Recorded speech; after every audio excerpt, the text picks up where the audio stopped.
तो देखिए, जैसा कि आप जानते हैं कि हमारे साइंस का चैप्टर सेकंड है एसिड बेस और सॉल्ट के बारे में। तो यहाँ पर हमें सबसे पहले एक बार बेसिक थ्योरी को समझेंगे कि आखिर एसिड बेस सॉल्ट है क्या। देन उसके बाद इसको स्टार्ट करते हैं, ठीक है। जहाँ पर भी कोई भी दिक्कत होगी आप लोग मैसेज करके बता देना, ठीक है, सॉल्व हो जाएगी। हाँ, तो देखो हम पढ़ने वाले हैं किसके बारे में, एसिड बेस एंड सॉल्ट के बारे में, ठीक है। जहाँ पर सबसे पहले हमें ये समझना है कि आखिर एसिड क्या होता है, देन बेस क्या होता है, ठीक है ना। एसिड की अगर हम बात करें, आप सभी जानते हो ऐसा कोई भी सब्सटेंस या ऐसा कोई भी पदार्थ जिसका टेस्ट कैसा हो, जिसका टेस्ट होता है सौ, यानी कि खट्टा, उसे हम एसिड कह देते हैं, है ना। और वहीं पर बेस की बात की जाए तो ऐसा कोई भी सब्सटेंस जिसका टेस्ट कैसा होना चाहिए, बिटर होना चाहिए, ठीक है ना, बिटर होना चाहिए, उसको हम क्या मान लेते हैं, उसको हम मान लेते हैं बेस, ठीक है। बहुत ही कॉमन सी बात है ये, बहुत कॉमन सी बात है जो आपको क्लियर हो रही होगी कि एसिड क्या होता है। एसिड एक ऐसा पदार्थ होता है जो खट्टा होता है, और बेस ऐसा पदार्थ होता है जो बिटर होता है, यानी कि कड़वा होता है, ठीक है। तो यहाँ तक ये बातें आपको समझ में आ रही होंगी। अब इसके बाद आगे समझो, ठीक है। आगे और क्या बातें आती है वो देखो जरा, ठीक है। हमने कहा, ये आपने पढ़ा होगा, ठीक है ना, कि these are the substance which have sour taste, यानी कि जिनके पास, ठीक है, या जिनका खट्टा स्वाद होता है उन्हें हम एसिड कह देते हैं। और ये क्या करते हैं, जो एसिड होते हैं वो टर्न कर देते हैं ब्लू लिटमस सॉल्यूशन को रेड में, यानी कि आप याद रखोगे जो एसिड होते हैं वो ब्लू से क्या हो जाते हैं, ब्लू से रेड हो जाते हैं, ये चीज याद रखना है। और और साथ ही साथ क्या याद रखना है कि ये हमेशा H प्लस आयंस देते हैं सॉल्यूशन के अंदर, ठीक है, यानी कि इनमें H प्लस आयंस होगा। और ये बात आपको याद रख लेनी है कि जो एसिड है उसको ड्राइव किया गया है लैटिन वर्ड से एडियस से, ठीक है ना, किससे, एसिडस से, है ना, जिसका मतलब ही होता है क्या, खट्टा, यानी कि सॉल्ट। ये कुछ एग्जाम्पल है जो आपको याद रख लेने हैं। वहीं पर अगर मैं समझूं कि भाई एसिड होता क्या है, हम कहाँ कहाँ देख पाते हैं कौन कौन सी चीज एसिडिक है, तो आप देखोगे एक तो विनेगर, ठीक है, विनेगर के अंदर कौन सा एसिड पाया जाता है, तो एसिटिक, ठीक है, विनेगर के अंदर जो एसिड पाया जा रहा है उसे हम कहते हैं एसिटिक। वहीं पर अगर हम एप्पल के अंदर बात करें, एप्पल के अंदर, तो एप्पल के अंदर जो एसिड पाया जाता है उसे कहते हैं मैलिक एसिड, ठीक है, मैलिक एसिड। वहीं पर मिल्क की बात की जाए तो मिल्क के अंदर कौन सा होता है, लैक्टिक एसिड। देखो ये जितने भी एसिड आपको बता रहे हैं ना, ये एग्जाम के पॉइंट ऑफ व्यू से काफी इंपॉर्टेंट है, ठीक है, इनमें से कोई सा भी पूछा जा सकता है आपसे एमसीक्यूज में, है ना। तो याद रखना है क्या, विनेगर में कौन सा है, एसिटिक है, एप्पल में कौन सा है, मैलिक है, और मिल्क में कौन सा है, लैक्टिक है। वहीं पर जो आज तक सबसे ज्यादा पूछा गया है वो है आंट का, यानी कि चींटी के डंक में, चींटी के डंक में कौन सा एसिड होता है, तो आप याद रखोगे कौन सा एसिड होता है, फॉर्मिक एसिड होता है, ठीक है ना, कौन सा होगा, फॉर्मिक एसिड होगा चींटी के डंक में, क्लियर। वहीं पर मैं ग्रेप्स की बात करूं, ठीक है ना, किसकी बात करूं, ग्रेप्स की, तो ग्रेप्स के अंदर कौन सा होगा, टार्ट्रिक एसिड होगा, टार्ट्रिक एसिड होगा, ठीक है। टोमेटो के अंदर बात करूं तो टोमेटो के अंदर मिलेगा आपको कौन सा, ऑक्सैलिक एसिड, ठीक है, ऑक्सैलिक एसिड मिलेगा, ठीक है। यदि मैं बात करूं किसकी, लेमन की, ठीक है, लेमन की बात करूं तो लेमन के अंदर कौन सा मिलेगा, साइट्रिक एसिड मिलेगा, या सिट्रिक एसिड कह सकते हो आप इसे, ठीक है। तो पहले मुझे एक बार थम्स अप करके ये बता दो कि यहाँ तक बातें क्लियर है आप सभी को, जल्दी से बता दो एक बार, जल्दी से बता दीजिए क्या यहाँ तक बातें क्लियर है।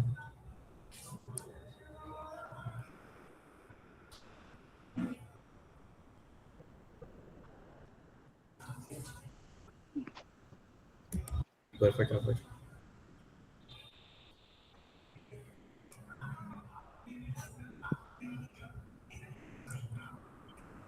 हाँ बताओ सरफराज भाई, क्या चीज समझ नहीं आ रही है, एक बार बताओ, मैं रिपीट कर देता हूँ फिर।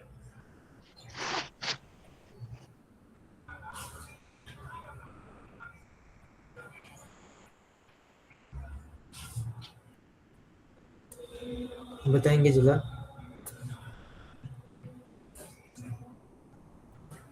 भाई मुझे आपकी आवाज ही अब आई है, इतनी देर से कुछ इंसिडेंट नहीं हो रहा था, लेकिन मुझे स्क्रीन ही नहीं आ रही थी।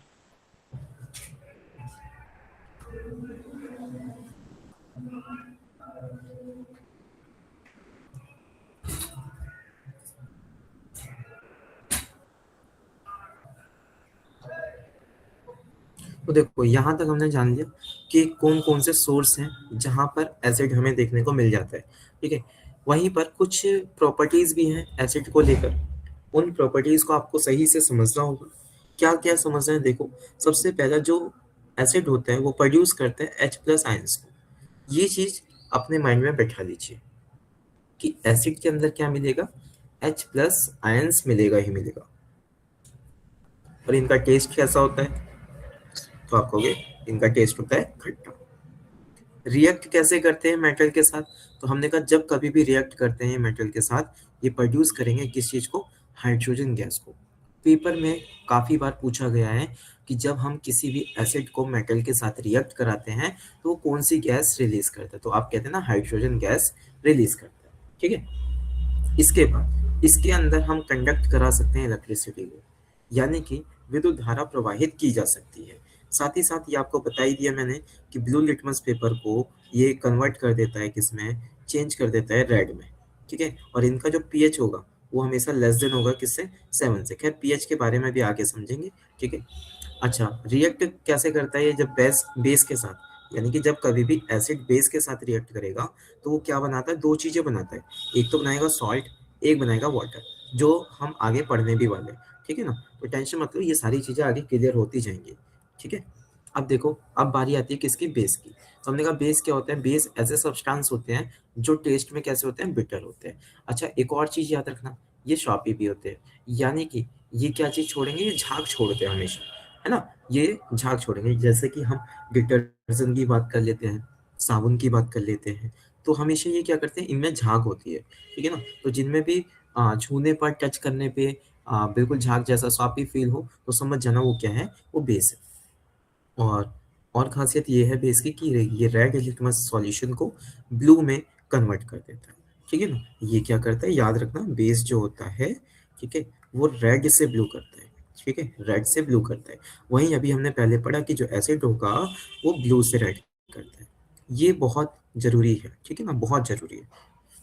अच्छा, हमने कहा था एसिड के अंदर H+ आयंस होते हैं, इसके अंदर OH- आयंस देखने को मिलेंगे, ठीक है। ये कुछ इसके एग्जांपल्स है।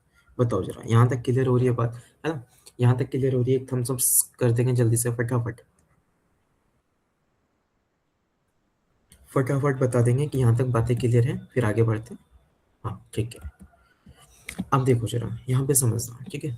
हमने कहा कहाँ कहाँ हम बेस को देख पा रहे हैं। सबसे पहले हम देख रहे हैं साबुन, शैम्पू, इन सब के अंदर बेस है, ठीक है। वहीं पर बात करें डिटर्जेंट, तो डिटर्जेंट के अंदर है कौन सा है, सोडियम कार्बोनेट है, जो हम चैप्टर नंबर 4 के अंदर पढ़ेंगे, ठीक है। अच्छा, सोडियम बाइकार्बोनेट जिसे हम बेकिंग सोडा कहते हैं, ठीक है। वहीं पर आप देख रहे हो सीमेंट के अंदर मिलता है, फर्टिलाइजर्स के अंदर मिलेगा, और जो भी हमारे ट्रीटिंग एसिडिटी वाले होते हैं, ठीक है, जैसे कि इनो वगैरह हो गया, उसके अंदर ही आपको देखने को मिलेगा। सबसे ज़्यादा जो हम इसका प्रयोग करते हैं डेली वो है आपका टूथपेस्ट, है ना। टूथपेस्ट के अंदर आपको बेस मिलता है, ठीक है। आगे समझेंगे कि किस तरीके से ये काम करता है, ठीक है। और लैब्स के अंदर तो मिलेगा ही मिलेगा। तो ये ऐसी जगह है जहाँ पर आपको बेस देखने को मिलता है, ठीक है ना, यानी कि क्षारक देखने को मिलेगा। अब आगे समझो, अगर मैं बात करता हूँ कि डिफरेंस क्या है, दोनों के बीच में डिफरेंस क्या है, एसिड और बेस में डिफरेंस क्या है, क्योंकि आपने देखो एसिड के बारे में पढ़ लिया, ठीक है, और साथ ही साथ बेस के बारे में भी पढ़ लिया, दोनों के बारे में आपने पढ़ लिया। अब बारी ये आती है कि एसिड और बेस दोनों में क्या डिफरेंस है, ठीक है। अगर पेपर में डिफरेंस आता है, ठीक है, तो आप बता दोगे, पेपर में डिफरेंस आएगा तो बता दोगे ना। हाँ, इसमें डिफरेंस वाली स्लाइड रह गई है, सॉरी, ठीक है। तो आप आराम से डिफ्रेंशिएट कर दोगे, ठीक है। जो आपको यहाँ पर बातें पीछे बताई हैं, ये बेस की बातें हो गई, ठीक है, और यहाँ पर ये एसिड की बातें हो गई, ठीक है। इन दोनों को ही बॉक्स में कर दोगे तो यहाँ पर डिफरेंस क्रिएट हो जाएगा, ठीक है। नेक्स्ट चीज हमारे पास सामने क्या आती है, नेक्स्ट आता है हमारे सामने इंडिकेटर्स, ठीक है। इंडिकेटर्स की यदि मैं बात करता हूँ, ठीक है, तो इंडिकेटर्स में आपके पास 3 तरीके के इंडिकेटर्स आते हैं। एक आता है नेचुरल इंडिकेटर, दूसरा होता है सिंथेटिक इंडिकेटर, तीसरा होता है ऑल फैक्टर इंडिकेटर्स, ठीक है। यानी कि सबसे पहले तो ये समझो कि आखिर इंडिकेटर्स होते क्या है, ठीक है ना। इंडिकेटर्स होते क्या है, तो आपको पता होना चाहिए इंडिकेटर्स का मतलब ये क्या है, जो किसी चीज को इंडिकेट करे, है ना, जो किसी चीज को इंडिकेट करे। इंडिकेट कैसे करता है, मतलब हमने कहा कि कोई भी एक सब्सटेंस हमने लिया और उस सब्सटेंस को हम चेक कर रहे हैं कि वो एसिड है या बेस है, ठीक है, वो एसिड है या बेस है, तो हम उसको यहाँ पे समझने की कोशिश करेंगे इंडिकेटर से। इंडिकेटर हमें बताएगा कि उसका जो नेचर है वो एसिडिक है या फिर बेसिक है, ठीक है ना। तो सबसे पहला जो हमारे पास आता है उसे हम कहते हैं नेचुरल इंडिकेटर्स। नेचुरल इंडिकेटर्स का मतलब ही क्या हो गया भाई? नेचुरल इंडिकेटर्स का मतलब यहाँ पर क्या होता है? ये नेचुरल का मतलब जो नेचर में पाया जाता हो, सीधी सी बात, यानी कि जिसको लेबोरेटरी में नहीं बनाया है ना, जो नेचर में पाया गया है, प्लांट के रूप में पाया गया है। जैसे कि हम बात करते हैं किसकी, लिटमस की, ठीक है। तो हमें पता है लिटमस क्या है, एक प्रकार का पेपर है, पेपर है। और आपको पता है पेपर किससे बनते हैं, पेड़ से बनते हैं। तो हमने कहा लिटमस एक प्लांट है कहीं ना कहीं, ठीक है, जो अपने कलर को चेंज करके बता देता है कि वो जो सब्सटेंस है वो एसिडिक है या फिर बेसिक है, ठीक है ना।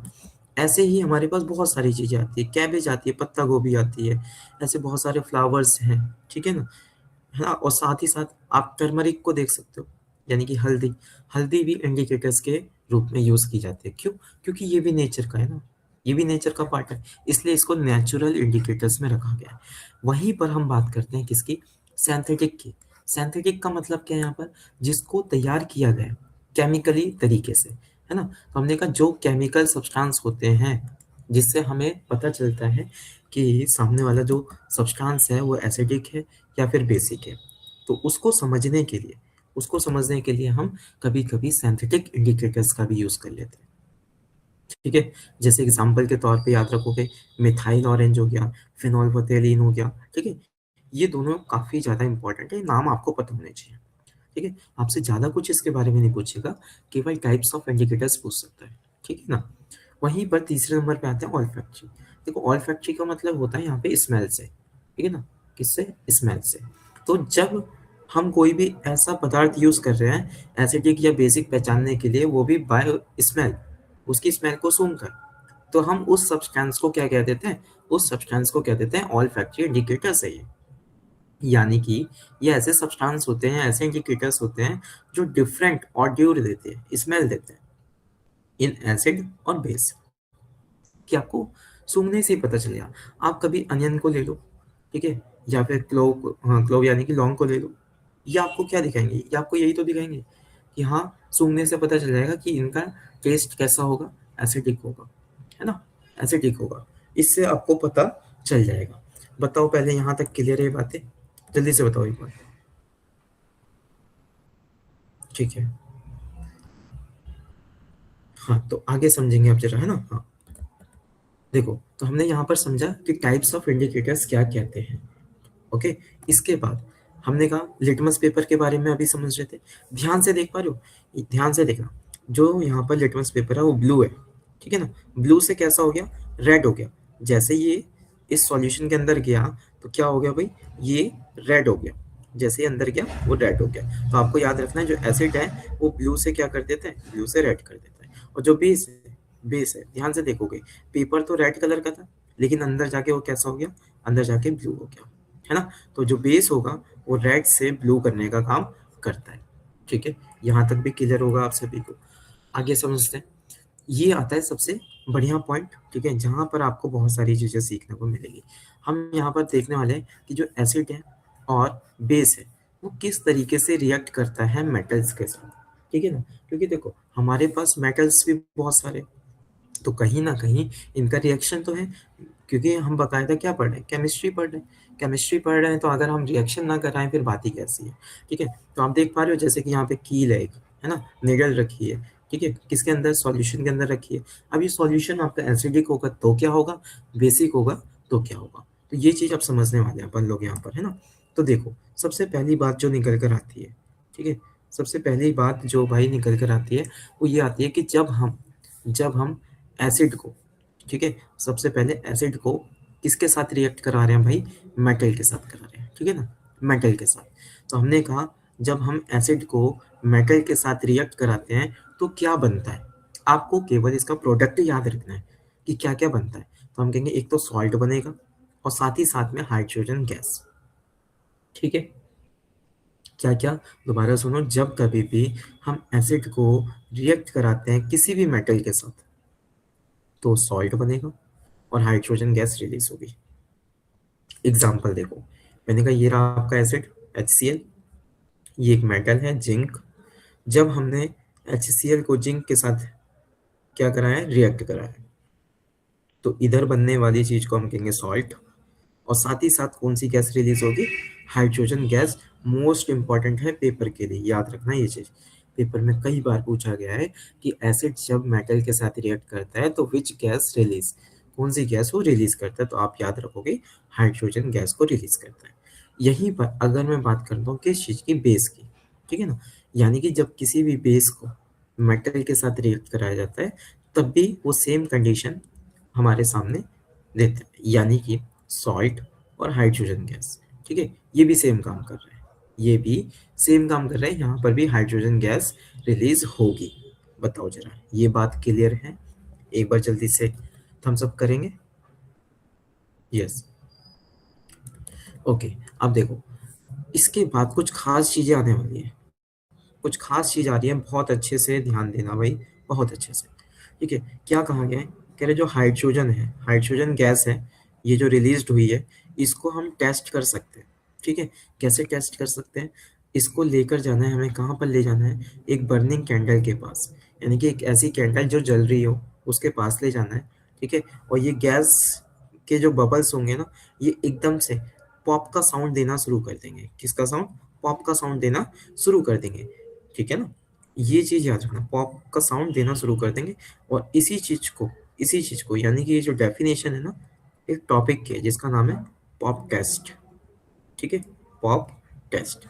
तो बता देना, जब कभी भी हम एसिड और बेस को मेटल के साथ रिएक्ट कराते हैं तो उसमें से जो हाइड्रोजन गैस निकलती है, अगर हम इसे कैंडल के पास लेके जाते हैं, ठीक है, सपोज दैट कि ये एक कैंडल है, ठीक है, ये एक जलती हुई कैंडल है, ठीक है।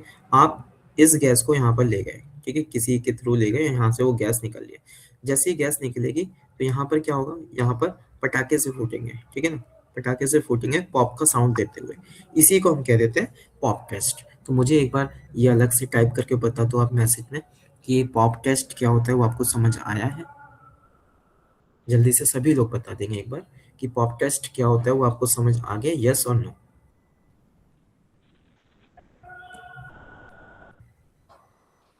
तो सभी को ये बातें क्लियर हो चुकी हैं, तो चलिए अगले टॉपिक की तरफ बढ़ते हैं, है ना।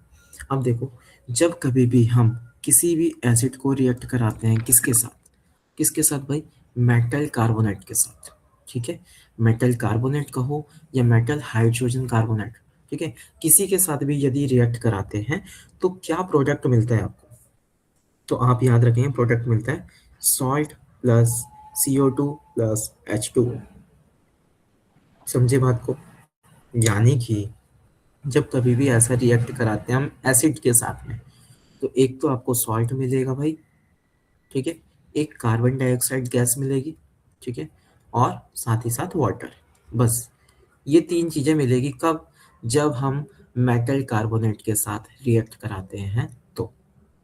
डन है ये बात, डन है। अब देखो, इसमें याद याद कुछ नहीं करना है ज्यादा, ठीक है, ज्यादा कुछ भी याद करने वाली चीज नहीं है, समझने वाली चीज है। देखो, मैंने कहा आपने एसिड लिया, ठीक है ना, एसिड को रिएक्ट करा रहे हो, किसके साथ कर रहे हो, मेटल कार्बोनेट के साथ। देखोगे यहाँ पर ये क्या है हमारा, ये है मेटल हाइड्रोजन कार्बोनेट, है ना। अब आपको पता है HCl है, ठीक है, HCl यहाँ पर है और सोडियम यहाँ है, यानी कि मेटल यहाँ है। तो इससे क्या बनना है, इससे सॉल्ट तो बनना है, सीधी सी बात। बचा क्या आपके पास, कार्बोनेट। अभी कार्बोनेट में CO2 लेंगे तो ये गैस बन जाएगी आपकी, ठीक है। और क्या बचा, H बचा, है ना, H यहाँ पर बच रहा है, एक H यहाँ बच रहा है, दो H हो गए, और एक O यहाँ बचा था, तो H के दो पार्ट हो गए और O का एक, ये बन गया वाटर, ठीक है ना। तो जिस चीज के साथ आप इसे रिएक्ट करा रहे हो उसी से क्लियर हो जाएगा कि बनने क्या वाला है। बट हाँ, याद रख लोगे ज्यादा अच्छी बात है, ठीक है ना। और अच्छी बात क्या है कि ये बेस के साथ रिएक्शन ही नहीं करता, यानी कि मेटल हाइड्रोजन कार्बोनेट या मेटल कार्बोनेट बेस के साथ रिएक्ट ही नहीं करता। देखो, कंफ्यूजन वाली बात क्रिएट ना हो इसलिए मैं एक बार रिपीट कर देता हूँ। अभी मैंने कहा कि जब कभी भी हम एसिड को किसी मेटल के साथ रिएक्ट कराते हैं तो आपको क्या मिलता है, सॉल्ट प्लस हाइड्रोजन गैस, है ना, सॉल्ट प्लस हाइड्रोजन गैस मिलती है। वहीं पर अब मैंने बात करी, ठीक है। अच्छा, एक और चीज कि बेस को अगर मेटल के साथ रिएक्ट कराएंगे तब क्या होगा, हमने कहा तब भी सेम चीज मिलेगी, ये हमने पहले पढ़ा। अब जो हमने पढ़ा वो ये पढ़ा कि जब हम एसिड को रिएक्ट कराते हैं किसके साथ, मेटल कार्बोनेट के साथ या फिर कहो मेटल हाइड्रोजन कार्बोनेट के साथ, तो आपको क्या क्या मिलेगा, एक तो सॉल्ट मिलेगा, ठीक है, प्लस में CO2 मिलेगा क्योंकि कार्बोनेट की बात है, और वाटर मिलेगा, ठीक है। और अगर मैं यही चीज कहूँ कि अगर मुझे बेस के साथ रिएक्ट कराना हो किसका, मेटल कार्बोनेट का या फिर मेटल हाइड्रोजन कार्बोनेट का, तब क्या कहोगे, आप कहोगे नो रिएक्शन, कि कोई भी रिएक्ट यहाँ पर नहीं होगा, ठीक है। बताओ एक बात हम सब करके, क्लियर है बात, ओके। तो सभी को क्लियर है यहाँ पे, ठीक है। चलो आगे देखो जरा, हाँ इस चीज को भी ध्यान दे दो, वैसे पेपर में कम आता है बट आ जाएगा कभी ना कभी, है ना। हमने कहा रिएक्शन करा रहे हैं किसका, मेटेलिक ऑक्साइड, ठीक है। मेटेलिक ऑक्साइड को हम एसिड के साथ रिएक्ट करा रहे हैं। मेटेलिक ऑक्साइड क्या होता है समझो, हमने कहा मेटेलिक ऑक्साइड ये बेसिक होता है कैसा, नेचर में, यानी कि मेटेलिक ऑक्साइड क्या है, बेस है, बिकॉज इट रिएक्ट करता है किसके साथ, एसिड के साथ, और फॉर्म करता है क्या, salt and water, salt and water, ठीक है। अभी आगे आपको एक चीज मिलने वाली है, एक चीज क्या मिलेगी, न्यूट्रलाइजेशन रिएक्शन, जिसमें आप ये समझोगे कि जब एसिड और बेस आपस में रिएक्ट करते हैं तो सॉल्ट प्लस वाटर बनाते हैं, ठीक है ना, सॉल्ट प्लस वाटर बनाते हैं, तो यहाँ पर बेस है और यहाँ एसिड है, तो वही चीज ये कह रहे हैं कि जब हम एसिड को मेटेलिक ऑक्साइड के साथ रिएक्ट करा रहे हैं तब भी हमें सेम चीज मिल रहा है, तो कहीं ना कहीं ये जो मेटेलिक ऑक्साइड है ये बेस माना जाएगा या नहीं माना जाएगा, ठीक है ना, क्योंकि जब सेम प्रोडक्ट मिल रहा है तो हम ये समझ गए कि इसका नेचर कैसा होगा, बेसिक होगा, ठीक है। अब देखो जरा, आ गई वो वाली बात जो भी कहा आपसे कि जब कभी भी एसिड और बेस आपस में रिएक्ट कराते हैं तो क्या बनता है, सॉल्ट प्लस वाटर, ये इंपॉर्टेंट है, पूरी ये वाली स्लाइड इंपॉर्टेंट है, अच्छे से याद रखना भाई, अच्छे से, ठीक है, ध्यान से समझना।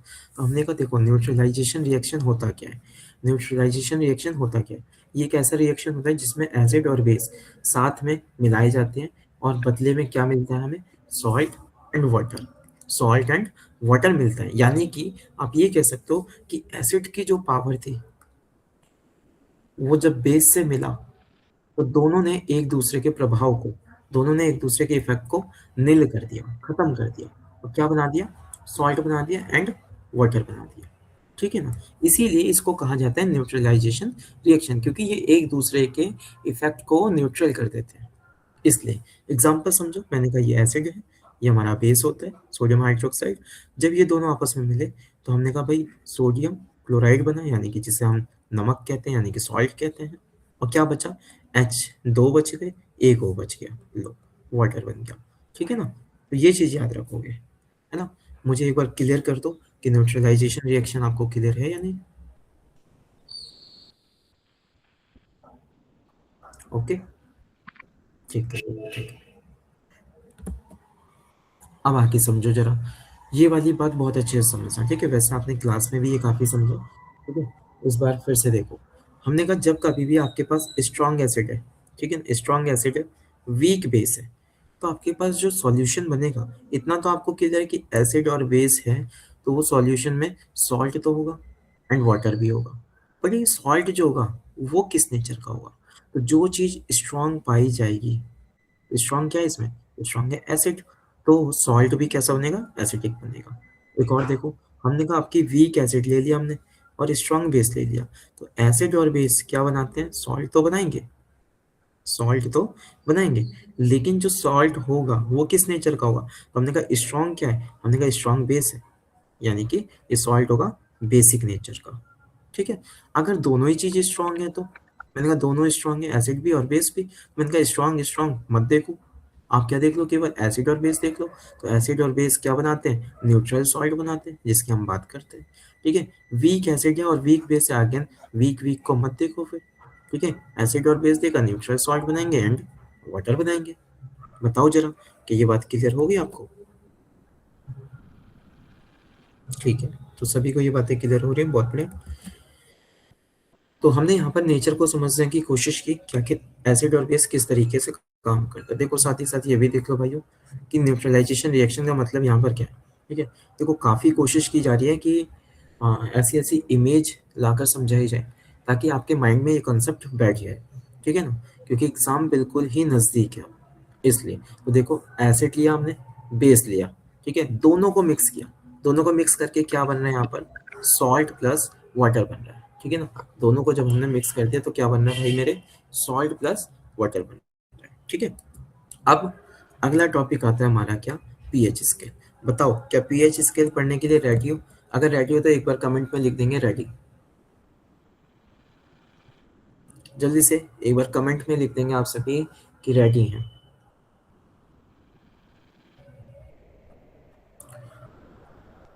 ठीक है, ठीक है, बहुत बढ़िया। तो चलिए अब बढ़िया टॉपिक पे आते हैं जिसका नाम है पीएच स्केल। ठीक है, यहाँ पर पहले पीएच स्केल का मतलब समझने की कोशिश करेंगे अपन लोग। ठीक है, पीएच स्केल का मतलब क्या होता है? देखो पीएच का मतलब क्या है यहाँ पर, पावर ऑफ हाइड्रोजन। क्या है, पावर ऑफ हाइड्रोजन, है ना। तो यहाँ नहीं कि हम यहाँ पर अभी देखो हमने एक बात करी थी लिटमस पेपर, याद होगा आपको। लिटमस पेपर, लिटमस पेपर क्या करता था, लिटमस पेपर केवल और केवल ये बताता था कि जो सॉल्यूशन है, ठीक है ना, जो सॉल्यूशन रखा हुआ है, ठीक है, उसका नेचर क्या है। क्या बताता था वो, केवल केवल नेचर बताता था कि वो एसिडिक है या फिर बेसिक है, केवल यही तो बताता था। लेकिन क्या ये कभी बताता था वो कि कितना एसिडिक है, कितना कम एसिडिक है, वो कितना हाई बेसिक है ना, ये नहीं बताता था वो। ठीक है, तो इसके लिए हमारे पास क्या निकल कर आया, पीएच स्केल। ठीक है, पीएच स्केल होता क्या है वो समझो। यहाँ पर आपको कोई जीरो से लेकर 14 तक काउंटिंग इसमें मेंशन होती है। ठीक है, जीरो से लेकर 14 तक काउंटिंग मेंशन होती है। जहां पर जो 7 नंबर है, ठीक है ना, रुको मैं कलर चेंज कर लेता हूँ। ठीक है, जहां पर जो 7 नंबर है भाई, वो किस चीज को दिखाता है, वो दिखाता है न्यूट्रल को। यानी कि अगर पीएच स्केल में नंबर 7 शो हो रहा है तो वो जो सॉल्यूशन होगा वो ना एसिडिक है ना बेसिक है, तो वो कैसा होगा, होगा सॉल्टी। ठीक है ना, होगा सॉल्टी। अगर अगर हम 7 से 0 की तरफ को बढ़ेंगे, ध्यान से देख पा रहे हो, 7 से 0 की तरफ को बढ़ेंगे तो हम ये कह सकते हैं कि वो कैसा बढ़ता जाएगा, वो एसिडिक होता जाएगा, वो एसिडिक होता जाएगा। अगर हम 7 से 14 की तरफ को बढ़ेंगे तो वो एल्कलाइन दिखेगा, यानी कि बेसिक होता जाएगा, यानी कि क्षार बनता जाएगा। ठीक है, तो अगर मैं ये कहता हूँ कि मुझे ये बताओ कि भाई नंबर 2 वाला ज़्यादा एसिडिक होगा या नंबर 4 वाला ज़्यादा एसिडिक होगा, जल्दी से कमेंट फास्ट। नंबर 2 वाला एसिडिक माना जाएगा ज़्यादा या नंबर 4 वाला?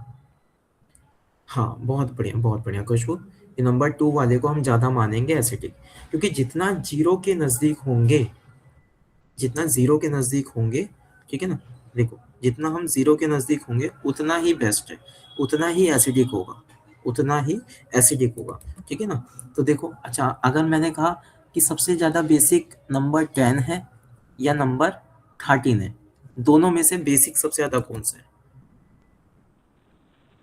जल्दी से बताएंगे एक बार। हाँ हाँ, very good very good very good. ठीक है, आप सभी को क्लियर है ये बात, है ना, कि जितना ज़्यादा हम टॉप पर रहेंगे, यानी कि टॉप एंड पर रहेंगे, उतना ही वो हाई एसिडिक होगा, हाई बेसिक होगा। ठीक है ना, तो याद रखना इस बात को, क्योंकि पेपर में क्वेश्चन आ जाएगा, पेपर में कहेंगे कि इसको ना अरेंज करके दिखाइए। ठीक है ना, अरेंज करके दिखाइए कि ये एसिडिक है, बेसिक है, इनको डिक्रीजिंग ऑर्डर में या इंक्रीजिंग ऑर्डर में लगाने को कहेंगे वो आपसे। ठीक है, अब देखो जरा इसकी डेफिनेशन को एक बार समझ लेते हैं कि आखिर होता क्या है। ठीक है, हमने कहा एक यूनिवर्सल इंडिकेटर है ये हमारे लिए। ठीक है, कैसा इंडिकेटर है, यूनिवर्सल इंडिकेटर है, is a mixture of a several indicators, जिसमें बहुत सारे इंडिकेटर्स मिले होते हैं। इट्स सो डिफरेंट कलर्स, अलग अलग कलर होते हैं, आप देख पा रहे हो अलग अलग कलर हैं इस पर। ठीक है, और कंसंट्रेशन को लेता है और H प्लस आयंस के बारे में बताता है। ठीक है, उसी में हमारा आया क्या, पीएच स्केल। तो हमने कहा एक ऐसा स्केल है जो मेजरिंग करता है किसको, H प्लस आयंस को, कि H प्लस आयंस का कितना कंसंट्रेशन है एक सॉल्यूशन के अंदर। P in pH stand for the potence, ठीक है, जो कि जर्मन वर्ड से लिया गया है, जिसका मतलब क्या होता है, पावर। ठीक है, तो सीधी बात है, पावर ऑफ हाइड्रोजन या फिर H+ आयंस, ठीक है। इनको मेजर करने का काम किसका है, पीएच स्केल का है। और अभी मैंने बता दिया कि 0 से लेकर 14 तक होता है, और जो नंबर 7 होगा वो कैसा होता है, न्यूट्रल होता है, ठीक है। वही बातें यहाँ पर लिखी गई हैं। ओके जी, यहाँ तक क्लियर हो गई है बात, तो हम सब कर देंगे एक बार। ओके, तो यहाँ तक आपकी ये बातें क्लियर हो चुकी हैं, ठीक है। चलिए आगे समझते हैं। अब देखो जरा, ये जो पीएच स्केल है, ठीक है, ये जो पीएच स्केल है, ये हमारे डेली लाइफ में किस तरीके से काम में आता है वो समझने की कोशिश करते हैं। देखो पीएच स्केल, सबसे पहले अगर मैं समझाऊं कि प्लांट्स के बारे में, एनिमल के बारे में, ठीक है, तो आपको केवल केवल ये याद रख लेना है कि हमारे जो बॉडी है, ठीक है, हमारी बॉडी का जो पीएच रेंज है वो कितना है, 7 से लेकर 7.8 तक, ठीक है। यानी कि हमारी बॉडी का कितना है, 7 से लेकर 7.8 तक, ये याद रखना है, ठीक है। दूसरी चीज क्या याद रखनी है कि पीएच वैल्यू ऑफ किसकी, रेन वाटर, है ना, रेन वाटर। अब समझो, जब कभी भी आपको पता है जो बारिश होती है, कि बारिश का जो पानी है, अगर उसको टेस्ट किया जाए, ठीक है, और उसका जो पीएच वैल्यू है 5.6 से लेस देन मिल जाए, यानी कि 5.6 से इधर मिल जाए, ठीक है ना, तो उस रेन को एसिड रेन कह दिया जाता है, ठीक है ना, उसको क्या कह दिया जाता है, एसिड रेन कह दिया जाता है। ये चीज याद रखोगे तो यहाँ से भी क्वेश्चन पूछ सकते हैं, ठीक है, इसलिए आपको ये पता होना चाहिए। चलिए, और कहाँ कहाँ से पूछेगा क्वेश्चन, यहाँ से पूछेगा। आपको पता है हमारे स्टमक में प्रोड्यूस होता है क्या, HCl एसिड, ठीक है, जो किस चीज में मदद करता है, डाइजेशन में हेल्प करता है ना, जो क्या करता है भाई, डाइजेशन में हेल्प करेगा।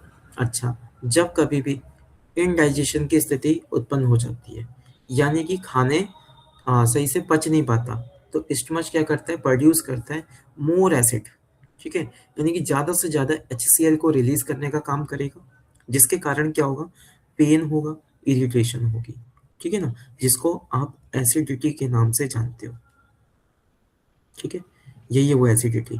ध्यान देना, मैंने क्या कहा, मैंने ये कहा कि जब कभी भी आपका खाना सही से पच नहीं पाता, तो हमारा स्टमक अपने आप क्या करता है, ज़्यादा से ज़्यादा HCl को रिलीज करता है कि वो खाना पच जाए।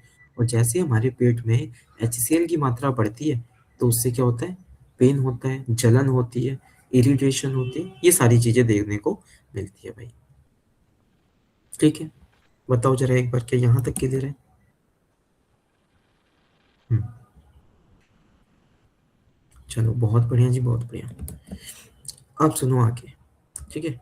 हमने कहा एक और चीज देखना है, टूथ डिके के बारे में, जो सबसे ज्यादा इंपॉर्टेंट माना जाएगा, ठीक है। पीएच स्केल में मैं सबसे ज्यादा इंपॉर्टेंस इसी को देता हूँ, ठीक है, किसको, टूथ डिके को। कह रहे हैं जब कभी भी पीएच वैल्यू हमारे माउथ का लोअर हो जाए, किससे, 5.5 से, ठीक है, 5.5 से जैसे ही वो कम होगा, तो इस स्थिति को हम क्या कहेंगे, टूथ डिके कहेंगे, यानी कि दांतों का सड़ना कह देंगे।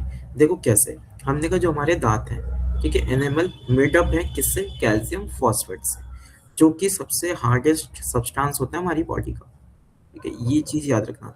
सबसे हार्डेस्ट सब्सटेंस हमारी बॉडी का क्या है, हमारे दांत, हड्डियों से भी ज्यादा मजबूत, ठीक है, does not dissolve in water, ये कभी भी पानी के अंदर क्या डिसॉल्व नहीं होते, बट कॉरेक्ट तो होते हैं। कॉरेक्ट मतलब जानते हो, क्योंकि हम पहला चैप्टर पढ़ चुके हैं, ठीक है। When pH is lower than the 5.5, यानी कि जैसे ही पीएच वैल्यू 5.5 से कम जाएगी, ठीक है, तो हम ये कह सकते हैं कि हमारे दांत सड़ना शुरू हो जाएंगे, उनका डिग्रेडेशन शुरू हो जाएगा, है ना, उनमें बैक्टीरिया लग जाएगा, फूड पार्टिकल्स लग जाएंगे, ठीक है ना, ये सारी चीजें हो जाएंगी। अच्छा, हम कैसे अपने दांतों को फिर ठीक रखते हैं, तो हमने कहा भाई हम टूथपेस्ट यूज करते हैं, जो कैसे होते हैं भाई, बेसिक होते हैं। और अभी आपको बताया मैंने कि जब कभी भी एसिड, देखो हमने जो खाना पीना खाया वो एसिडिक है, ठीक है, और हमने ब्रश किया किससे, टूथपेस्ट से, और टूथपेस्ट कैसा है, बेसिक है, यानी कि बेस है। जब एसिड और बेस आपस में मिलते हैं, तो हमने कहा भाई ये सॉल्ट प्लस वाटर बनाते हैं, है ना, सॉल्ट प्लस वाटर बनाते हैं। इसी चीज को तो कहा गया है, क्या कहा गया है, न्यूट्रलाइजेशन रिएक्शन कहाँ गया है, ठीक है ना। तो मुझे ये बताओ एक बार, ये आपको टू ठीक है क्लियर हो गया है?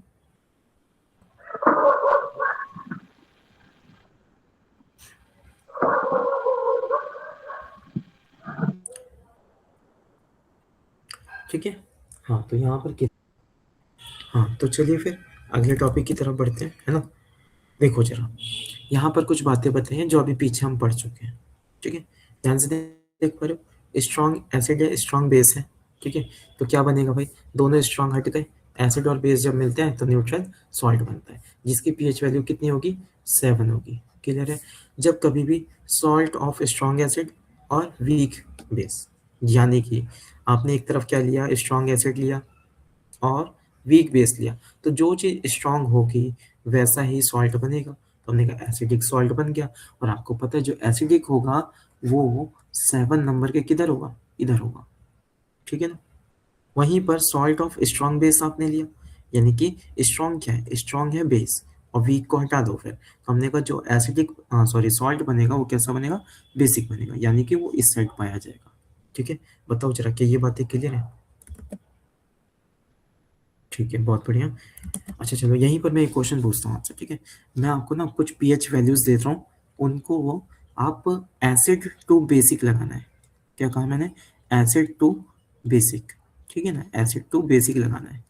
ओके, मैंने यहाँ पे दिया पीएच वैल्यू 10, मैंने कहा pH value 12, pH value 8, pH value 7, pH value 3, pH value 5। चलो जल्दी से बता दो, जल्दी से बता दो मुझे, ठीक है, फटाफट बताइए। इनको अरेंज में लगाना है कि पहले 10 आएगा, 12 आएगा, 8 आएगा, क्या आएगा, ऐसे अरेंज में लगाकर बता दो फास्ट। हाँ तो यहाँ तक आप सभी को क्लियर हो चुका है, ठीक है। आगे के टॉपिक को देखते हैं। अब देखो, ऑलमोस्ट हम चैप्टर के एंड पे पहुंच चुके हैं, ठीक है। देखो जरा, chemicals from the common salt, common salt से हम क्या क्या चीज़ें बना सकते हैं। तो हमने कहा सबसे पहले बात करेंगे किसकी, सोडियम हाइड्रोक्साइड की, फिर बात करेंगे हम ब्लीचिंग पाउडर की, फिर बात करेंगे बेकिंग सोडा की, फिर बात करेंगे वॉशिंग सोडा की, फिर बात करेंगे प्लास्टर ऑफ पेरिस की। देखो ये सारी की सारी चीज़ें इंपॉर्टेंट है, ये जितनी भी चीज़ें हैं ये सारी की सारी इंपॉर्टेंट है। अब ध्यान से समझना, मैंने कहा सबसे पहले बात करेंगे हम सोडियम हाइड्रोक्साइड की। कह रहे जब कभी भी इलेक्ट्रिसिटी को पास कराया जाता है एक aqueous solution of sodium chloride में से, ठीक है, तो ये डीकम्पोज हो जाता है किस चीज में भाई, इसी को कहा जाता है क्लोर एल्काली प्रोसेस, ठीक है। पेपर में ये चीज दी जाएगी आपको, पेपर में ये चीज दी जाएगी कि क्लोर एल्काली प्रोसेस किसे कहते हैं। तो आप कहते हैं ना साफ साफ कि जब हम सोडियम हाइड्रोक्साइड को बनाते हैं इस प्रोसेस को क्या कहा जाता है, क्लोर एल्काली प्रोसेस कहते हैं। केवल इतना पूछेगा बस, ठीक है ना, केवल इतना पूछेगा। सेकंड नंबर की बात करें, सेकंड नंबर पे आता है ब्लीचिंग पाउडर, ठीक है। ब्लीचिंग पाउडर का सबसे पहले तो आपको फॉर्मूला याद होना चाहिए, ठीक है। यदि आपको फॉर्मूला याद हो जाता है देन इसके बाद जाओगे आप किस चीज पर, इसके यूजेस पर, ठीक है। तो याद रखोगे क्या, अच्छा देखो, it is produce by the action of chlorine on dry slagged lime पे, यानी कि जब कभी भी क्लोरीन के साथ रिएक्ट कराते हैं, याद रखना पेपर में पूछता है आपसे कि ब्लीचिंग पाउडर के लिए कौन सी चीज को यूज करते हैं, तो आप याद रखना क्लोरीन को, ठीक है ना। फॉर्मूला आपको पता ही है, और फॉर्मूला आपको याद है, ठीक है। यूज़ की बात करते हैं, ब्लीचिंग कॉटन और लाइनिंग में, टेक्सटाइल की जो इंडस्ट्री है वहाँ पे यूज़ किया जाता है। ब्लीचिंग जो है, ठीक है, वुड पल्प और पेपर फैक्ट्री में यूज़ होता है। ऑक्सीडाइजिंग एजेंट के रूप में ये इंडस्ट्रीज में यूज़ किया जाता है, ठीक है। और पानी की जो कठोरपन है, या फिर ऐसा को सॉरी कठोरपन कह रहे हैं, पानी के अंदर जो इन्फेक्शन है उनको दूर करने का काम करते हैं, यानी कि पानी की साफ सफाई के लिए काम करता है। तो मुझे एक बार जल्दी से बताएंगे कि ब्लीचिंग पाउडर आपको क्लियर हुआ या नहीं? ठीक है ठीक है ठीक है, ओके ओके, है ना। तो देखो, हमने कहा ब्लीचिंग पाउडर है, मैं क्या क्या याद रख लेना, एक तो ये क्लोरीन को याद रखना पड़ेगा आपको। दूसरी चीज, क्लोरीन तो ऐसे याद हो जाएगी, देखो फॉर्मूले में ही आ रहा है, ठीक है, फॉर्मूले के अंदर ही आ रहा है। और दूसरी चीज याद रखना है फॉर्मूला, तीसरा याद करना है इसका यूज। पेपर के लिए इंपॉर्टेंट है ये सारी चीजें, ओके। सेकंड नंबर पे आते हैं हम, बेकिंग सोडा, ठीक है ना, बेकिंग सोडा। अब देखो जरा, बेकिंग सोडा है क्या हमारा, एक तो फॉर्मूला याद रख लेना है आपको, ठीक है। क्या सोडियम सोडियम हमारा बाइकार्बोनेट है, सॉरी सोडियम हाइड्रोजन कार्बोनेट है, सोडियम हाइड्रोजन कार्बोनेट। एक तो फॉर्मूला, इसका केमिकल नेम, ये भी याद रखना पड़ेगा। साथ ही साथ क्या याद रखना है, आप सुनो, साथ ही साथ क्या याद रखना है, इसके यूजेस को, ठीक है। देखो जरा, हमने कहा for making baking powder, baking powder को जब भी बनाया जाता है तो किन चीज़ों का प्रयोग कर रहे हैं वो बता रहे हैं इसमें, ठीक है। साथ ही साथ यहाँ देखो, हम इसको स्पेशली किस चीज़ के लिए यूज़ करते हैं, किसी भी चीज़ को सॉफ्ट बनाना हो या फिर स्पंजी बनाना हो, उसके लिए हम इसको यूज़ करते हैं। और कहीं ना कहीं हम इसे एंटी एसिड के रूप में भी यूज़ करते हैं।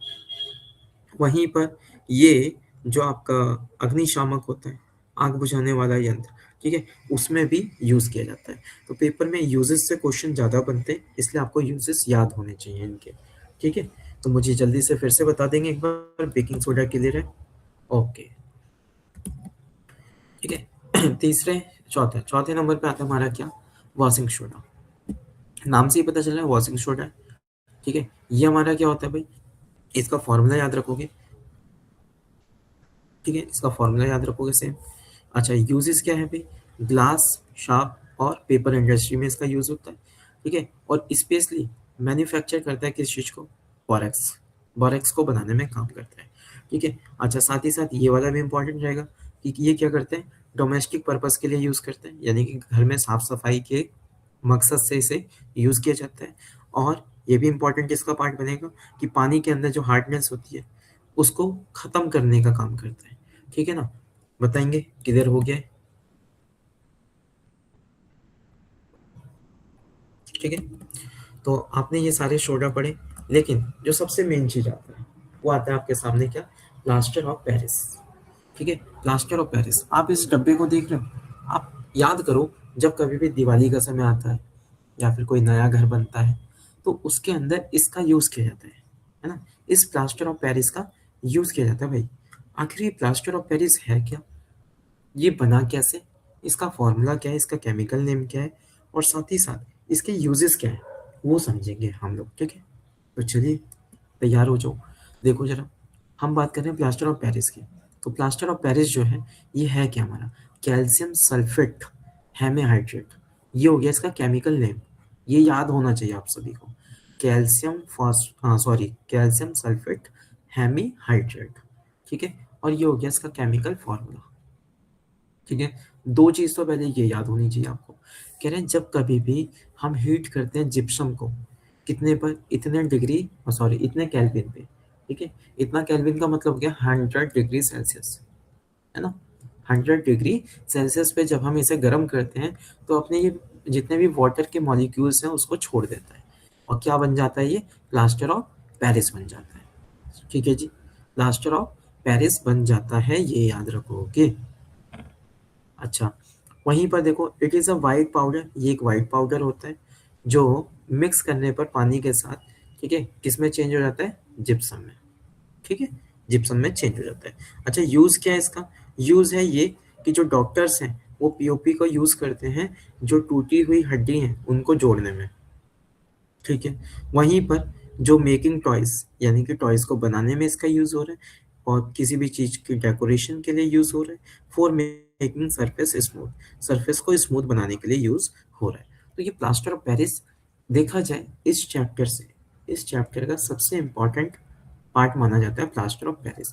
और सेकंड नंबर पे आते हैं जितने भी अभी आपने पीछे सोडा पढ़े ना, baking soda, washing soda, bleaching powder, वो आता है। दो चीजें सबसे इंपॉर्टेंट मानी जाती है इस चैप्टर से, ठीक है। तो उम्मीद करते हैं प्लास्टर ऑफ पेरिस समझ आया है, बताएंगे जल्दी से एक बार। हम्म, ठीक है। तो प्लास्टर ऑफ पेरिस भी आपको समझ में आ गया। देखो जरा कैसे कैसे यूज हो रहा है। हमने कहा भाई किसी की हड्डी टूट गई तो डॉक्टर ने उसको जोड़ने के लिए यूज कर लिया, प्लास्टर चढ़ता है ना। वहीं पर किसी का स्टैचू बनाना है, टॉयज बनाना है, तो आप कहेंगे कि प्लास्टर ऑफ पेरिस का यूज करेंगे आप। अगर कॉटिंग करनी है वॉल्स को, दीवार को बिल्कुल बढ़िया बनाना है, डिजाइन बनानी है, तो आप प्लास्टर ऑफ पेरिस का यूज करते हैं, ठीक है। अब देखो बारी आ गई क्वेश्चंस की, क्या आप सभी क्वेश्चंस के लिए रेडी हो। देखो एक आध क्वेश्चन तो आपसे पूछूंगा, ठीक है, बाकी क्वेश्चन आपको होमवर्क के लिए दे दूंगा, ठीक है। हाँ, तो आप सभी क्वेश्चन के लिए रेडी दिख रहे हो मुझे, तो चलिए फिर क्वेश्चन को लगाते हैं। लो, सबसे पहला क्वेश्चन आपके सामने ये रहा। मुझे पहले क्वेश्चन का आंसर आप सभी करेंगे, ठीक है? जल्दी से कीजिए पहले क्वेश्चन का आंसर।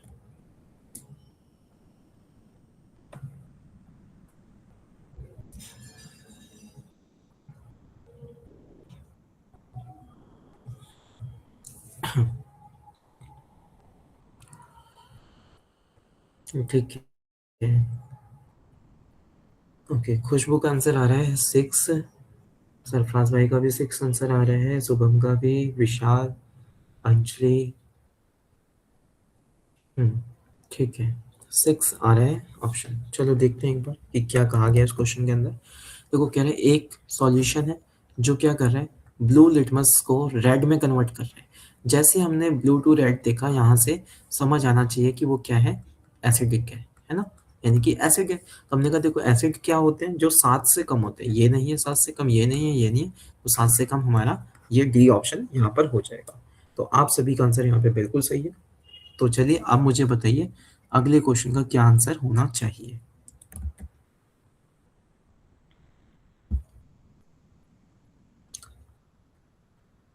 ऑप्शन ए आ रहा है, ऑप्शन सी भी आ रहा है भाई, क्या बात है, अलग अलग option.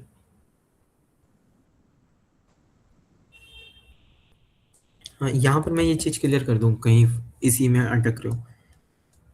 A B C D, ए दिया है आपको 3, बी दिया है 4, ये दिया 6, ये दिया है 8। इनमें से पूछा है आपसे कि कौन सा सबसे ज्यादा एसिडिक होगा। हाँ, ठीक है।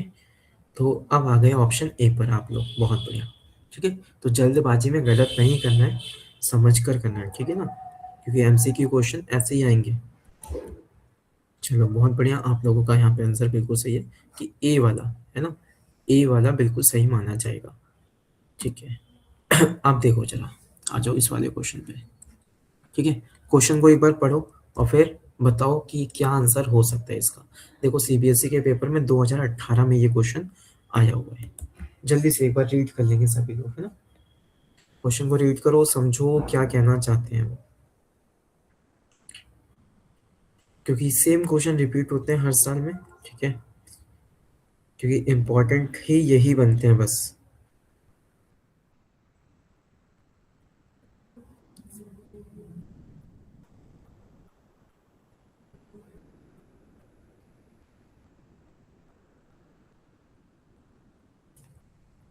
बताओ जरा, क्या क्वेश्चन समझ में आया आप सभी को? बताएंगे फटाफट, क्या आप सभी को क्वेश्चन समझ में आया?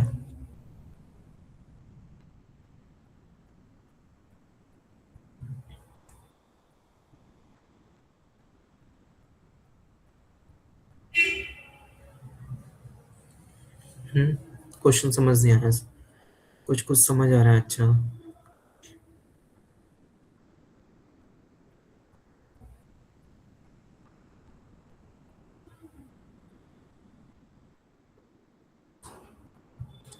चलो मैं समझा देता हूँ, कोई बात नहीं। देखो क्या कहा गया है, कह रहे एक कोई सब्सटेंस है, ठीक है, एक सॉल्ट है जिसकी पीएच वैल्यू कितनी है, पीएच वैल्यू लगभग 11 के आसपास है, और उसका यूज़ किया जाता है पकौड़ा बनाने में, पकौड़े को टेस्टी बनाने में, क्रिस्पी बनाने में। ठीक है ना, आइडेंटिफाई करना है कि आखिर वो है क्या, और उसकी केमिकल इक्वेशन भी लिखनी है कि किस तरीके से वो बनता है, और उसके 2 और भी यूज़ बताने हैं। समझ गए बात को? क्वेश्चन समझ आया? हम सब करेंगे एक बार, ये क्वेश्चन में पूछा क्या है। हम्म ठीक है, आप समझो आंसर कैसे करना है। सबसे पहले तो आप ये देखो कि सॉल्ट है, ठीक है, हमने सॉल्ट के बारे में भी पढ़ा, 4 प्रकार के सॉल्ट हमने देखे। ठीक है, वहीं पर ये कह रहा है कि पकौड़ा बनाने में और क्रिप्सी बनाने में उसे यूज किया जा रहा है। इट मीन्स वो कहीं ना कहीं किचन में यूज हो रहा है ना, किचन में यूज हो रहा है। तो हमारा आंसर क्या हो सकता है? आंसर हो सकता है ये बेकिंग सोडा है। ठीक है ना, आंसर हो सकता है कि ये बेकिंग सोडा है। पहली चीज तो ये हो गई। ठीक है, बाकी आप तरीके से लिखेंगे, यहाँ पे स्पेस थोड़ा कम है इसलिए खाली समझा दे रहा हूँ क्वेश्चन को। ठीक है, कि ये बेकिंग सोडा होगा। अच्छा, दूसरी चीज पूछा है कि इसका केमिकल इक्वेशन लिखो, इसके फॉर्मेशन का, कि आखिर ये बना कैसे, आखिर ये बना कैसे, आपको ये बताना है। तो देखो भाई, अगर आपको ये याद होगा तो आप कर दोगे काम। ठीक है, कि जब सोडियम हाइड्रोक्साइड को आपने लिया, सही कह रहा हूँ मैं, है ना। सोडियम हाइड्रोक्साइड को जब आपने लिया और इसको क्या कराया, रिएक्ट कराया, ठीक है। इसको रिएक्ट कराते हैं किसके साथ हम, अरे हाइड्रोजन कार्बोनेट के साथ रिएक्ट कराते हैं, तब जाकर आपके पास ये बनता है, ठीक है। तब जाकर आपके पास ये बनता है, और प्लस में वाटर, ठीक है। ये इक्वेशन आपको लिखनी रहेगी फिर, ठीक है। ये इक्वेशन आपको लिखनी होगी। अगर मैं आपसे इसका दो यूज और पूछूं, जैसा कि यहाँ पर पूछा है ना कि दो यूज और बताने, तो ये दो यूज आप बताइए फटाफट मुझे, जल्दी से कमेंट करके बताएंगे और क्या क्या यूज होता है बेकिंग सोडा का।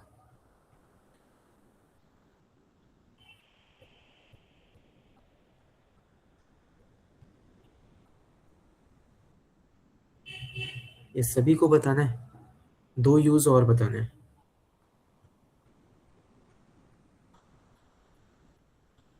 देखो अभी, अभी ही भूल गए, चलो ध्यान दो स्क्रीन पे, अभी ही भूल गए। ये देखो ये रहा बेकिंग सोडा, ठीक है। मैंने कहा एंटासिड के रूप में यूज होता है, ठीक है, और अग्निशामक में यूज होता है, ठीक, और स्पंजी और सॉफ्ट बनाने में यूज होता है। तो ये याद रखना पड़ेगा भाई, ऐसे थोड़ी ना काम चलेगा, ये याद होना चाहिए आपको, ठीक है। तो चलिए अगला क्वेश्चन एक बार रीड करेंगे और समझने की कोशिश करो क्या चीज पूछा हुआ है, जल्दी से।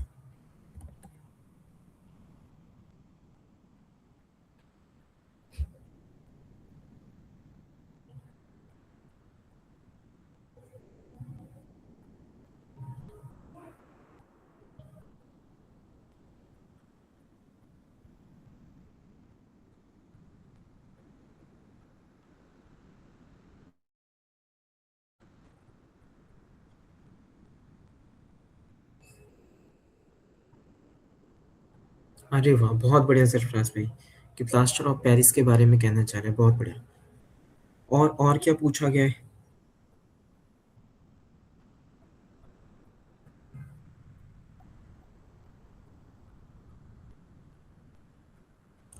और क्या इसमें पूछा गया है, केमिकल फार्मूला पूछा है, बहुत बढ़िया, ठीक है ठीक है।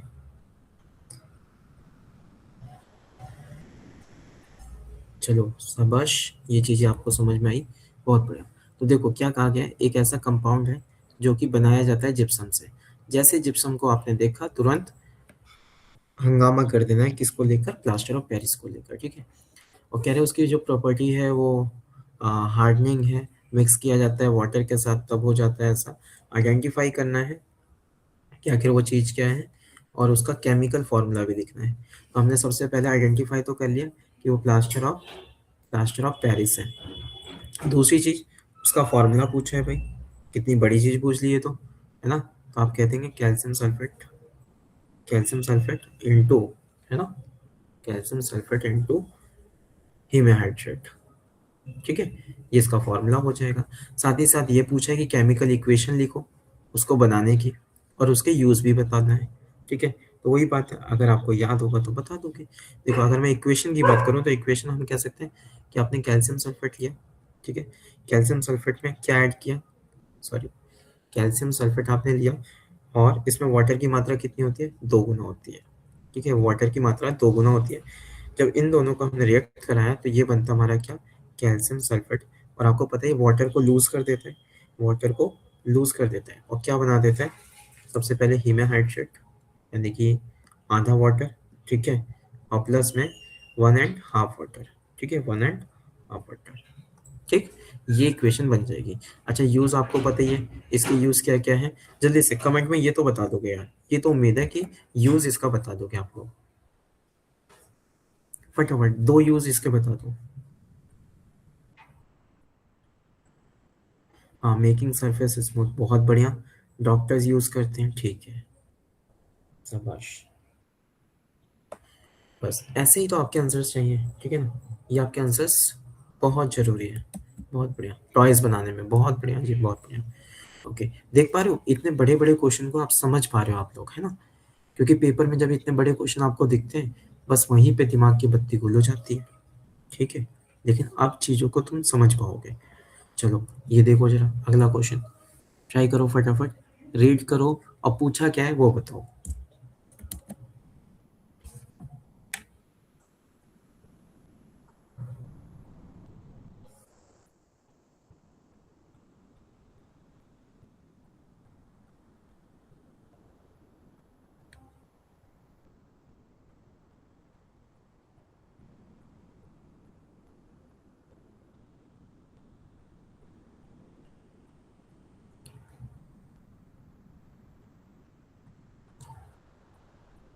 बताओ जरा, समझ आया कुछ? अच्छा, वॉशिंग सोडा।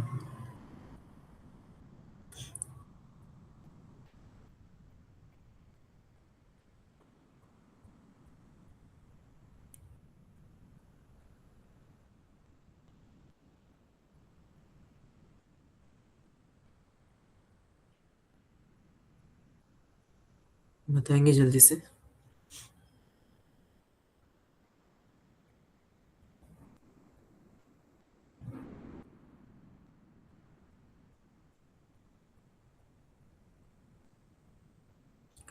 Hydrogen gas. नहीं भाई, हाइड्रोजन गैस कैसे निकलेगी इसमें? हाइड्रोजन गैस कैसे निकलेगी सर? हाइड्रोजन गैस तो वो मेटल वाले में है ना।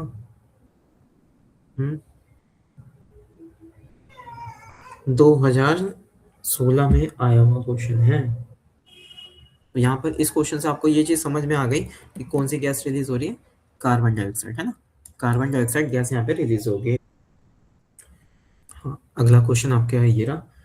ठीक है, इस क्वेश्चन को अच्छे से एक बार रीड करना, समझना, ठीक है। और जो भी इसमें चीजें समझ आ रही होगी, ठीक है, कमेंट में बता देना आप लोग, ठीक है। कमेंट में आप लोग इसे बता देंगे, राइट। इसके बाद, अच्छा, हमने जो चैप्टर फर्स्ट किया था उस चैप्टर के क्वेश्चंस रह गए थे, ठीक है, क्योंकि उसमें हमने खाली एमसीक्यूज क्वेश्चन देखे थे। अब ये भी देखना जरूरी है कि आखिर कौन कौन से क्वेश्चन हैं जो आए हैं पिछले साल पेपर में, ठीक है ना। तो वो खाली एक बार क्वेश्चन की तरफ नजर डालते हैं, क्वेश्चन को एक बार समझ लेते हैं, फिर क्लास को एंड कर देंगे, ठीक है। देखो, ये वाला क्वेश्चन पूछा हुआ है, कह रहे हैं कि व्हाइट वॉश क्या है, ठीक है, मुकेश के घर में। और मुकेश ने देखा कि जो प्रिंटर है वो ऐड कर रहा है क्विक लाइम एक ड्रम के अंदर, उसमें वाटर को ऐड करता है। मुकेश जब उसे टच करता है बाहर की सरफेस ड्रम की, तो उसको गर्म महसूस होता है ना, बहुत तगड़ा गर्म महसूस होता है। तो आपको केमिकल इक्वेशन बतानी होगी इसके अंदर, साथ ही साथ ये बताना होगा कि कौन सा रिएक्शन है, ठीक है। अच्छा, ये चीज तो अभी बता दो आप कि कौन सा रिएक्शन होगा। देखो, जब वहां पर हीट रिलीज हो रही है ना, हीट रिलीज हो रही है, तो कौन सा रिएक्शन होगा, जल्दी से बता दो एक बार।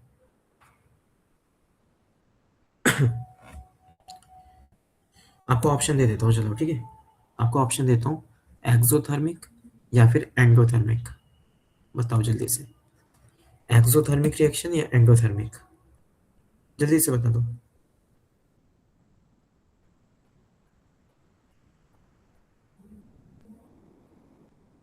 ठीक है, ओके। चलो अगला क्वेश्चन देखो जरा। अगले क्वेश्चन में ये कहा है 2 ग्राम ऑफ सिल्वर क्लोराइड है, ठीक है, चाइना डिश में डाला गया। चाइना डिश प्लेस कर दी जाती है सनलाइट में कुछ समय के लिए, ठीक है। अपने ऑब्जर्वेशन को देखना है और बैलेंस केमिकल इक्वेशन बनानी है इस चीज को लेकर, और आइडेंटिफाई करना है कि किस टाइप का रिएक्शन है। चलो मुझे अभी ये बताओगे कि कौन से टाइप का रिएक्शन होगा। यहाँ देखो, सनलाइट में रख रहे हैं, सनलाइट की जरूरत हमें कब पड़ती है आपको पता होना चाहिए। तो आप कहेंगे डिकम्पोजिशन के लिए, है ना, डिकम्पोज करने के लिए इसकी जरूरत पड़ती है। और डिकम्पोज कर रहे हैं, हमें हीट की जरूरत है, तो एक्सो होगी या एंडो होगी, जल्दी से बता दो। हमें हीट की तो जरूरत पड़ रही है ना, हीट की जरूरत पड़ रही है, तो एक्सो होगी या एंडो होगी, जल्दी से, जल्दी से बताएंगे। एंडोथर्मिक या फिर एक्सोथर्मिक, अगर हमें हीट की जरूरत होती है तो। शुभम भाई, हीट की जरूरत है, हीट निकल नहीं रही है, हीट की नीड है, हीट को इनटेक करना है, तो वहां पर एंडोथर्मिक आएगा, ठीक है ना। तो वहां पे क्या आएगा, एंडोथर्मिक आएगा। अगर हीट रिलीज हो रही है, जैसे कि इस पिछले क्वेश्चन में हो रहा था, है ना, यहाँ पे हीट रिलीज हुई, तो यहाँ पे एक्सोथर्मिक आ सकता है, ठीक है। अब ऐसे ही ये रहा आपके सामने एक क्वेश्चन, ठीक है, यहाँ पे समझा देता हूँ एक बार तेजी में बस। कह रहे एक मेटल है शेप एक्स, ठीक है, एक्स की शेप है, ब्लू कलर का सॉल्ट सॉल्यूशन देता है इसमें, ठीक है। आपका समटाइम देखा कि एक लेयर चढ़ गई है इसमें वाई, है ना, किसके ऊपर, एक्स के ऊपर। तो मेटल जो एक्स है वो यूज किया जा रहा है किसके लिए, ग्लेवनाइजेशन के लिए, ठीक है। आपको ये टॉपिक पढ़ाया गया था ग्लेवनाइजेशन के बारे में, ठीक है। तो आपको बताना है कि जो मेटल वाई है वो यूज किया जाता है इलेक्ट्रिक वायर बनाने के लिए। इलेक्ट्रिक वायर के लिए यूज हो रहा है क्या, वाई। और एक्स किसके लिए यूज हो रहा है, एक्स यूज हो रहा है ग्लेवनाइजेशन के लिए। बहुत आसान है, आसानी से पढ़ोगे समझोगे कर दोगे, ठीक है। फिर इसके ये तीनों क्वेश्चंस के आंसर आप लोग कर देना, ठीक है। एक और क्वेश्चन आपके सामने ये है, ठीक है, एक और क्वेश्चन है। यहाँ देखते ही आपको गैस के बारे में समझना होगा कि कौन सी गैस रिलीज होगी, ठीक है। फिर कह रहे एम एक ऐसा मेटल है जो ऑर्नामेंट में यूज होता है। यार हर कोई बता देगा ऑर्नामेंट में क्या क्या यूज होता है, ठीक है ना। बहुत इजी सा क्वेश्चन है। हाँ, ये पेपर में आए हुए क्वेश्चन है, इसलिए इंपॉर्टेंट चाहिए, ठीक है। ये पहले चैप्टर के इंपॉर्टेंट क्वेश्चन थे, ठीक है। जो हमने चैप्टर पढ़ा उससे क्या क्या चीजें याद करने वाली, ये वाली चीजें याद करनी है, वैसे आपको याद करा दी गई है, ठीक है।